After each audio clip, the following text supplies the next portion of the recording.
সাগরকন্যা কুয়াকাটা সমুদ্র সৈকত থেকে সময় সংলাপে স্বাগত জানাচ্ছি। আমি তুষার আব্দুল্লাহ। আজ সময় সংলাপে আমার সঙ্গে যোগ দিয়েছেন কুয়াকাটা পৌরসভার মেয়র আব্দুল বারেক মোল্লা আছেন আমার সঙ্গে। এখানে পটুয়াখালীর রাখাইন বুদ্ধিস্ট ওয়েলফেয়ার অ্যাসোসিয়েশনের সভাপতি উথা চিন। আপনাদের দুজনকে স্বাগত আজকের এই সময় সংলাপে। আমি প্রথমে বারেক ভাই আপনার কাছে যেতে চাই যে এই যে কুয়াকাটা সমুদ্র সৈকত, আপনি এই এলাকার প্রথম মেয়র, যদি আমরা কুয়াকাটা পৌরসভার প্রশাসকের পরে নির্বাচিত মেয়র আপনি প্রথম। এই কুয়াকাটা সমুদ্র সৈকত কিন্তু আমরা জানি যে রাসমেলাকে কেন্দ্রিক এখানে পুণ্যার্থীরা আসতেন। ধীরে ধীরে সেখানে পরবর্তীতে এখন পর্যটকরা আসছেন, স্থানীয় পর্যটকরা বেশি। সার্বিকভাবে এই যে পর্যটক বান্ধব এই সমুদ্র সৈকত কতটা হতে পেরেছে? পর্যটক বান্ধব কুয়াকাটা আস্তে আস্তে হইতে যাইতেছে, কিন্তু ইতিপূর্বে যখন মাননীয় প্রধানমন্ত্রী 94 সনের আসছিলেন, তারপরে উনি বন্যায় এই জায়গায় বন্যায় আটকা পড়ে, খারাপ আবহাওয়ার কারণে জলোচ্ছ্বাস হয়। এই জলোচ্ছ্বাসে উনি আটকা পড়ে। ওনাকে বিভিন্ন প্রশাসন নেওয়ার তাগিদ দেওয়ার পরও উনি এই জায়গায় রাত্রি যাপন করেন, এরপর পরের দিন যান। ওই সময় বরিশাল একটা প্রেস কনফারেন্স করেছিলেন কুয়াকাটার উন্নয়নের ব্যাপারে, এবং ঢাকায়ও একটা প্রেস কনফারেন্স করছে কুয়াকাটার উন্নয়নের ব্যাপারে, এবং বেশ কিছু লোকদের কুয়াকাটা উন্নয়নের ব্যাপারে উৎসাহিত করেছেন। আওয়ামী লীগ সরকার ক্ষমতায় আসার পর কুয়াকাটার কিছু কিছু উন্নয়ন হয়েছে। কুয়াকাটা যেমন পুলিশ ফাঁড়ি, পর্যটন কেন্দ্র, কিছু সড়ক, জনপথ, ভালো রাস্তা, কুয়াকাটার মোটামুটিভাবে কিছু উন্নয়ন হয়েছে। এর পরবর্তী অবস্থায় কুয়াকাটার পৌরসভা মাননীয় প্রধানমন্ত্রী দিয়েছে, কিন্তু কুয়াকাটা পৌরসভা দেওয়ায় কুয়াকাটা পৌরসভার যে অবস্থার শুরু হয়, উপজেলা নির্বাহী অফিসার প্রশাসক হিসাবে দায়িত্ব নেন 2010 সালে। 4 বছর অধিক সে থাকেন, কিন্তু কুয়াকাটার পৌরসভার কোনো তেমন উন্নয়ন হয় নাই, সামান্য কিছু টাকা দিয়েছেন। এরপর আমি এই এক বছরে 10 থেকে 12 কোটি টাকা পেয়েছেন বর্তমান সরকার দিয়েছেন কুয়াকাটার পৌরসভার আভ্যন্তরীণ স্থানীয় উন্নয়নের জন্য। সেটা রাস্তা এবং কিছু ড্রেন, যেটা ভবনের জন্য দিয়েছেন, ভবন শুরু হয় নাই, টেন্ডার চলছে। পৌরসভার অবকাঠামোর পৌরসভার অবকাঠামোর জন্য, পর্যটক আকর্ষণের জন্য কতটা? পর্যটন আকর্ষণের জন্য আমি বর্তমানে একটা ডিপিডি রেডি করছি। স্থানীয় সরকার সচিব জনাব আব্দুল মালেক সাহেবের কাছে আমি এই ডিপিডি দিয়েছি। সেখানে ওই ডিপিডির মধ্যে আছে 182 কোটি টাকার একটা ডিপিডি। ওটার মধ্যে করবেন সেখানে ওটায় রাস্তা আছে, টোটাল রাস্তা আছে। আমি আপনার কাছে আসবো, বিদ্যুৎ আছে। জি জি, আমি আপনার কাছে আসবো। উঠাদা, আপনি বলেন যে শুধু রাস্তা দিয়ে কি আর পর্যটককে কতটা আনা যাবে? আরো যে অবকাঠামোর প্রয়োজন আছে সেগুলো যদি আপনি একটু বলেন। পথ অবশ্যই যে এখানে সেতু হয়েছে, সেতু হওয়ার কারণে এখন স্থানীয় পর্যটকরা খুব দ্রুত আসতে পারছেন, নির্বিঘ্নে আসতে পারছেন, কিন্তু শুধু রাস্তা তো শেষ হওয়ার কথা না, আরো কি কি প্রয়োজন আছে বলে আপনি মনে করেন? এইখানে ধরেন আমাদের আরো কিছু করণীয়, অনেক করণীয় রয়ে গেছে। রাস্তাঘাট ছাড়াও আমাদের এখন কত সময় ধরেন পর্যটকরা আসে, ধরেন কুয়াকাটা হোটেল মোটেলের স্থান পায় না। আরো আমাদের এই হোটেল মোটেল করা দরকার, এবং পর্যটকরা আসলে দেখার জন্য কিছু করার দরকার এই এলাকা। এই যে আপনাদের যে রাখাইন গোষ্ঠী, এই রাখাইন গোষ্ঠী তো পর্যটকদের আকর্ষণ করার জন্য একটা বড় ভূমিকা রাখতে পারে। সেখানে আপনাদের এই যে শিল্পকলা আছে কিনা, এবং আপনাদেরকে কতটা সহযোগিতা করা হয়, এবং আপনারা কি আয়োজন নিয়ে এখানে আছেন? আমাদের দেখেন এখানে একটা রাখাইন মার্কেট দেওয়া হয়েছে আমাদের, হ্যাঁ, রাখাইনদের জন্য। হ্যাঁ, কিন্তু রাখাইনদের পাশাপাশি সব বাঙালি হয়ে গেছে। রাখাইন মার্কেট হইল না এটাও আমাদের, হ্যাঁ, কারণ রাখাইনরা এখন মিষ্টিপাড়াতে রাখাইনদের ওই মার্কেট আছে ওইখানে, হ্যাঁ, তারা নিজেরাই ইয়ে করতেছে।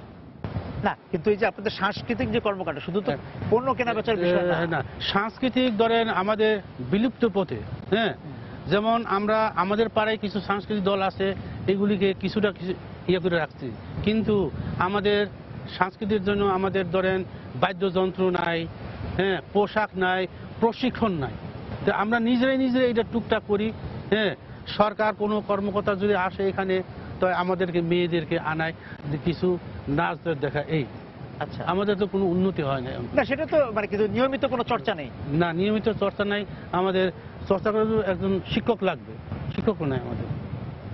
আচ্ছা, তাহলে কি আপনাদের একাডেমি এখন বন্ধ, প্রশিক্ষণ বন্ধ? হ্যাঁ, একাডেমি এটা তো বন্ধ ছিল। তারপর একাডেমি একজন অ্যাসোসিয়েশন একটা কমিটি গঠন করা হয়েছিল, সেই কমিটির সভাপতি ছিল, সভাপতি মারা গেছে। কিন্তু আজকে তো আপনাদের এই যে রাখাইন সম্প্রদায়ের বছরের প্রথম দিন, সেই দিন হিসাবে কিন্তু আমরা আমাদের সময় টেলিভিশনের যে সাংবাদিকরা বা কলাকুশলীরা আছে, আমরা কিন্তু সেইভাবে কোনো আয়োজন দেখলাম না। না, আমাদের যেটা আমাদের নববর্ষে আমরা যারা বয়স্ক তারা মন্দিরে যায়, মন্দিরে অষ্টম শ্রেণী নিয়ে থাকি, মেয়েরা যায়, বয়স্ক মেয়েরা যায় এবং আমরাও যাই, যে অষ্টম শ্রেণী ওখানে থাকি। কিন্তু এই যে কুয়াকাটা পুরো এলাকাতে তার কোনো আমেজ আমরা পাইনি, সেটাই বলছিলাম। আমেজ এটা তো আমেজ পাবে, আমাদের তো ধরেন জল কিলি অনুষ্ঠানে আমেজ হয়, জল কিলি অনুষ্ঠান, হ্যাঁ, সেটা হয়নি। হ্যাঁ, এটা হওয়ার সম্ভাবনা আছে। আমরা চেষ্টা করতেছি জল কিলি অনুষ্ঠান একটা করা যায় কিনা। কবে? আজকে তো প্রথম দিন চলে গেল। না, এই মাসের মধ্যে আমরা 2-3 দিনের মধ্যে, 2-1 দিনের মধ্যে আমরা করার চেষ্টা আছি। তার মানে হচ্ছে যে আপনারা এই যে আপনাদের যে রেওয়াজ অনুযায়ী যে প্রথম দিন করা সেটা করতে পারছেন না, সেরকম আপনাদের সাংগঠনিক অবস্থা বা প্রস্তুতি। ধরেন এটা একটা করতে গেলে, জল কেলি অনুষ্ঠান করতে গেলে অনেক পয়সা লাগে। আবার 3 দিন করতে হয় আমাকে, হ্যাঁ, 3 দিন করতে হলে আমাকে সবাইকে দাওয়াত দেওয়া লাগে। এখানে টাকা পয়সা, খাওয়া, 3 দিন খাওয়া দাওয়া, এটা অনেক পয়সা, সেই সমর্থ আমাদেরও নাই।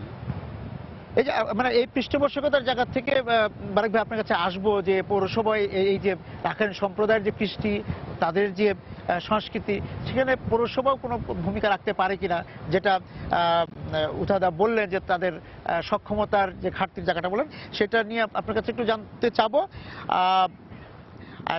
আপনি শুরু করতে পারেন যে আপনারা আসলে কোনো পৃষ্ঠপোষকতা করেন কিনা। উন্নয়নের বিষয়টা একটু ক্লিয়ার। উন্নয়নের বিষয়ে আসবো, উন্নয়নে আবার আসবো। হ্যাঁ, রাখাইন সংখ্যালঘু সম্প্রদায়, তাদের উন্নয়ন ও সাংস্কৃতিক ব্যাপার, এটা দেশবাসী, দেশ এবং দেশের বাইরে এটা দৃষ্টি আকর্ষণ আছে, এটা আমি জানি।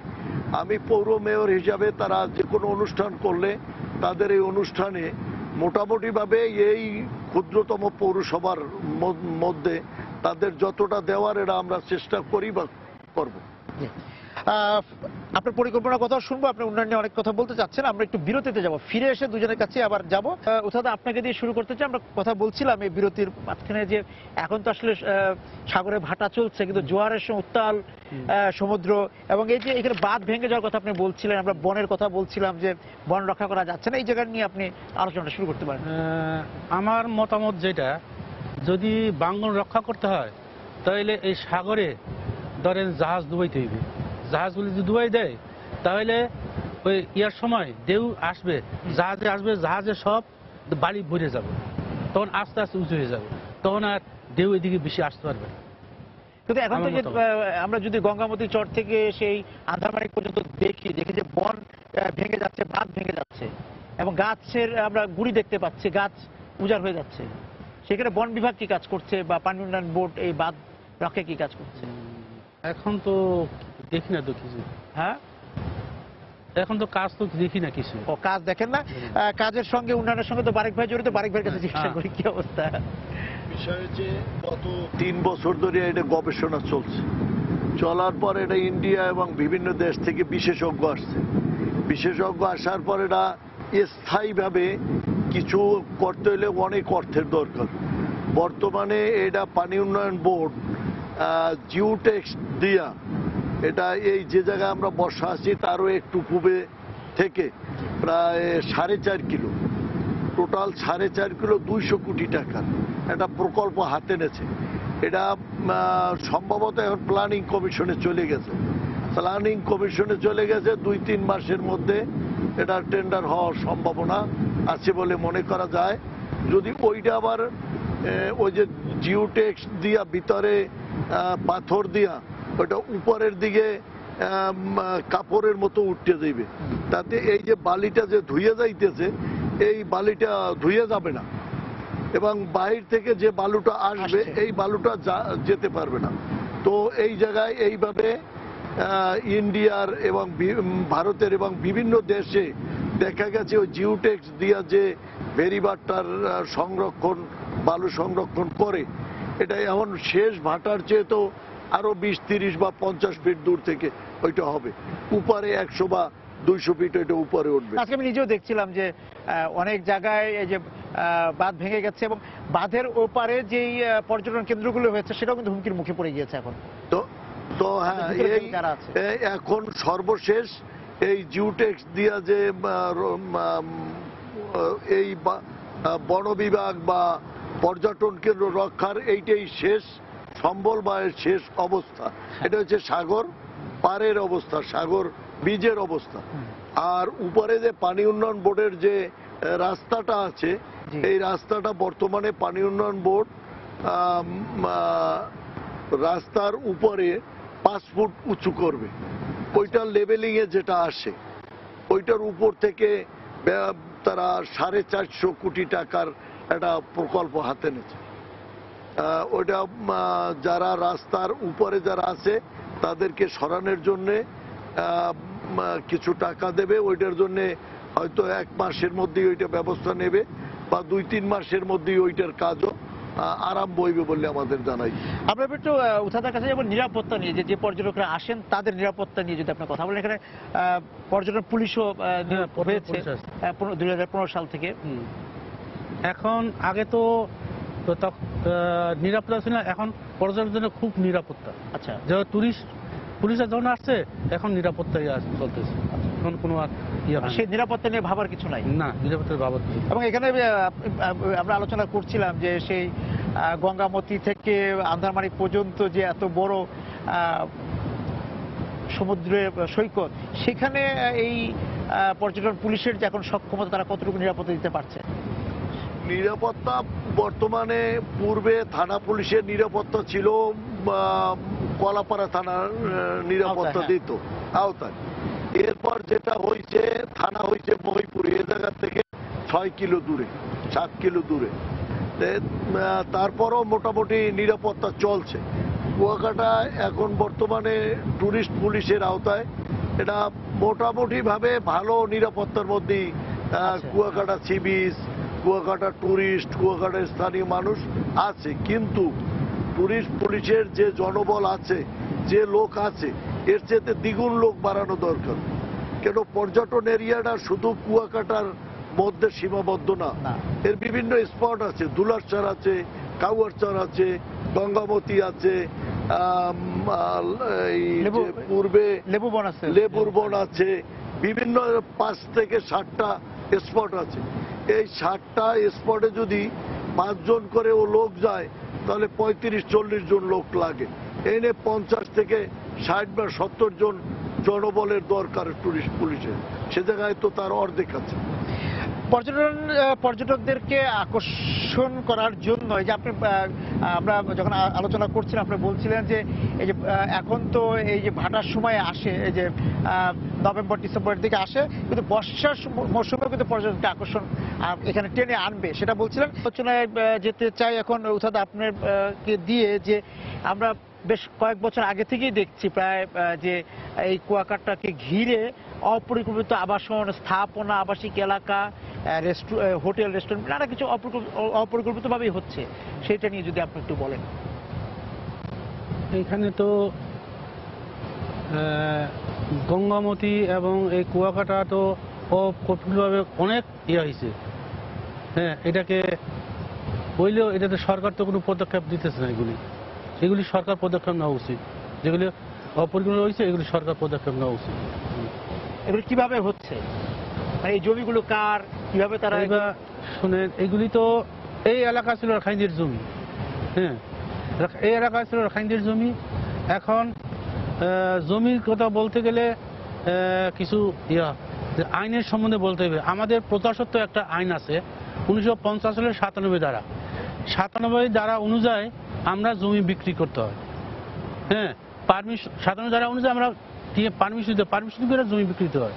কিন্তু ওইখানে 97 ধারা ধারাগুলি যদি আছে যে বিনা পারমিশন জমি, সেগুলি অবৈধ। হ্যাঁ, সেগুলি আমাদেরকে সরকার উদ্ধার করে দেওয়ার কথা, কিন্তু সেগুলি আমাদেরকে উদ্ধার করে দেয় নাই। আবার বিদায় এখন সোলে হচ্ছে, ডিগ্রি হচ্ছে, হ্যাঁ, এবং 63 দলিলও বানাইয়া রাখাইনদের জমি বক দখল করে খাইতেছে অনেকে।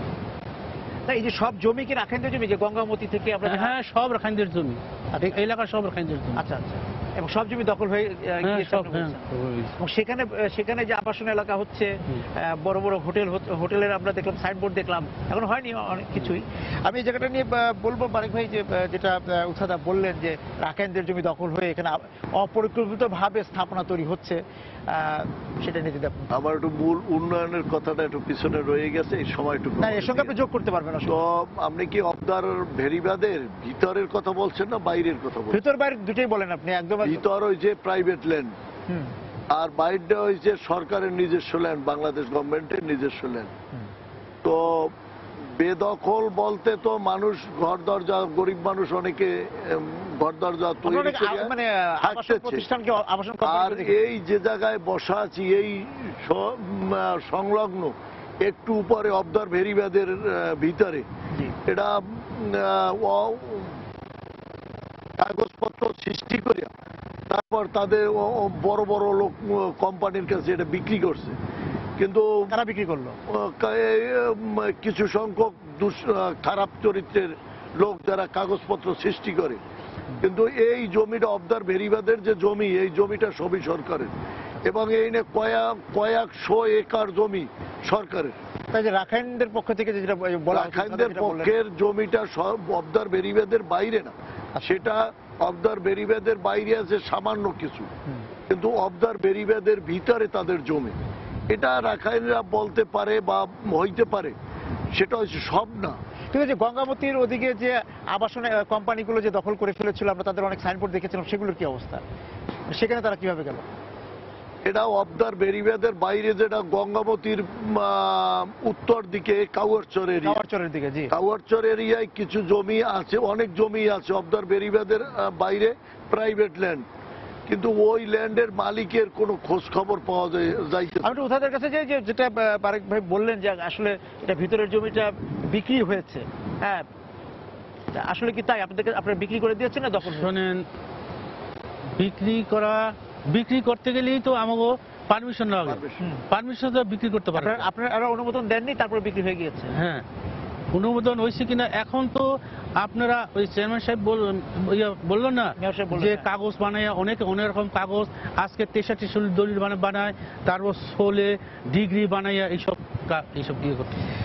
আমরা আবার বিরতিতে যেতে হচ্ছে, বিরতি থেকে ফিরে আবার একটা আলোচনা যেতে চাই। আপনি উন্নয়ন নিয়ে অনেক কথা বলতে চাচ্ছেন বারবার, উন্নয়নের কথা বলেন, সেটা এইভাবে বলেন যে আমরা শুনতে চাবো যে এই এলাকাকে এখনো সময় আছে পরিকল্পিত পর্যটন এলাকা হিসেবে তৈরি করার, সেটা আসলে আপনারা কি করতে চান সেটা যদি বলেন। আমি যে বিরতি থেকে আসি, সেখানে উঠাতে হয়তো যোগ করবেন। দর্শক, আলোচনা করছিলাম যে এই কুয়াকাটায় এই যে আমরা এখন একটা যে ভাটার সময় আছে, কিন্তু জোয়ার, হ্যাঁ পর্যটকের জোয়ার আনতে হবে, সেইটা করার জন্য উঠাতে আপনি বলেন যে কি কি করা দরকার। বারেক ভাই তো বলবেন, কিন্তু আপনাদের দিক থেকে বলা দরকার যে পর্যটক আকর্ষণের জন্য, পর্যটকদের এখানে আনার জন্য এখানে সড়ক অবকাঠামো হয়ে গিয়েছে, সেতু হয়ে গিয়েছে, লেবুখালী সেতু হলে আরো দ্রুত আসতে পারবে কুয়াকাটায়, তো কি করা দরকার? এখন আমরা রাখাইনদেরকে উন্নতি করা দরকার।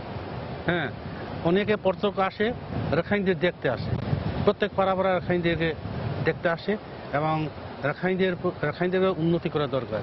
আর এই দেশে রাখাইনদের টিকে রাখতে হইলে ধরেন শিক্ষা যোগ্যতা অনুসারে রাখাইনদেরকে প্রত্যেককে চাকরি দেওয়া উচিত। আচ্ছা বারেক ভাই, এই যেটা আমরা আলোচনা করছিলাম, আপনিও নিজেও বলছিলেন যে শুধুমাত্র কেন এই পৌষ মাঘ বা ফাল্গুন চৈত্রতে পর্যটক আসবে, বর্ষাতেও কেন আসবে না? বর্ষাতেও পর্যটকদের ভিড় এখানে থাকতে হবে আপনি বলছিলেন। রাখাইনদের উন্নয়নের ব্যাপারে একটু কথা আচ্ছা, এটা বলা একটু বলেন। হ্যাঁ, রাখাইনদের উন্নয়নের ব্যাপারে ওনাদের চাকরির কোঠা দিচ্ছে। এইটা এই বর্তমান সরকারের মাননীয় প্রধানমন্ত্রী চাকরির কোঠা দিয়েছে এবং ওনা এ ব্যাপারে অনেক লোককে চাকরি ওনাদের দিতে পাইছে এবং পাবে। বর্তমানে চাকরির কোঠাটা ঠিক থাকলে ভালো। আর রাখাইনদের উন্নয়নে ওনাদের যে পাড়া বলে আর কি, জি, তো ওনারা যে যে জায়গায় থাকে ওই জায়গার থেকে, মহাসড়ক থেকে বা থানা লেভেল থেকে, উপজেলার থেকে, পৌরসভা থেকে ওই জায়গায় পাকা রাস্তা নেওয়া দরকার এবং ওনাদের জীবন মানের উন্নতি, ওনাদের জীবন মানের উন্নয়ন, ওনাদের যে ধর্মীয় প্রতিষ্ঠান যেটা ওইটা ভালোভাবে বিল্ডিং করা দরকার প্রতি পাড়ায় পাড়ায়। তো এই ওনাদের আর রাখাইনদের যদি এদেশে ধরে রাখা দরকার তাহলে ওনাদের ব্যবসায় ফিরিয়ে আনা দরকার, যে তারা ব্যবসা করিয়া তাদের জীবন জীবিকার মানটা যেন উন্নয়ন করতে পারে, উন্নতি করতে পারে। আর ওনারা যে ঢালাওভাবে যেটা অভিযোগ করে আমাদের সব জমি বেহাত হয়েছে, এইটা না, কিছু জমি বেহাত হয়েছে। যে জমিটা ওনাদের দাবিটা শূন্য, যে জমিটা সত্যিকার অর্থে অবৈধ জবরদখল হয়েছে, এই দখলের জমিটা ওনাদের পুনরুদ্ধার করা দরকার সরকারের মাধ্যমে। আর কিন্তু আপনি পর্যটনের কথা বলেন যে পর্যটকদের আকর্ষণের ক্ষেত্রে পর্যটনের আকর্ষণ, আমি 1 বছর হয়েছে, বাকি দিনগুলোতে আপনি কি করবেন? আপনি করা মানে হচ্ছে এই কুয়াকাটা পৌরসভা কি করবে? পর্যটনের উন্নয়ন হয়েছে বর্ষা মৌসুমে কুয়াকাটা, এই ধরনের আমি অনুষ্ঠান করতে চাইতেছি বর্ষা মৌসুমে কুয়াকাটা। এটা বিনিয়োগকারী আছে, হোটেল মোটেল ওনার অ্যাসোসিয়েশন আছে, তাদেরকে বারবার আমি বলতেছি যে বর্ষা মৌসুমে কুয়াকাটা। এই বর্ষা মৌসুমে কুয়াকাটা বিচ কার্নিভাল একটা অনুষ্ঠান হয়ে গেল এই কুয়াকাটাতে, যেটা কক্সবাজার গেল বছর হয়েছে, এবছর বাংলাদেশ সরকার কুয়াকাটাতে করছে। তো ওই ধরনের অনুষ্ঠান এই টিভি লাইভ কুয়াকাটা অনুষ্ঠানের মাধ্যমে দেখাইতে পারে, সাংস্কৃতিক অনুষ্ঠান। সে জায়গায় রাখাইন হইতে পারে, বিভিন্ন সংগঠনের হইতে পারে। তার এই সাংস্কৃতিক অনুষ্ঠানগুলা সাগর পারে পর্যটকদের টেনে আনবে এবং ওই সময় তারা দেখবে যে সাগরের ভয়ঙ্কর রূপটা কি। আচ্ছা, আমি একটা জিনিস জানার আগ্রহ আমার বাড়ি, যে পর্যটনের মোটেল করা ছাড়া পর্যটন কর্পোরেশন কুয়াকাটার জন্য কি করছে? একটা মোটেল আছে আমি দেখেছি, আর কি করেছে?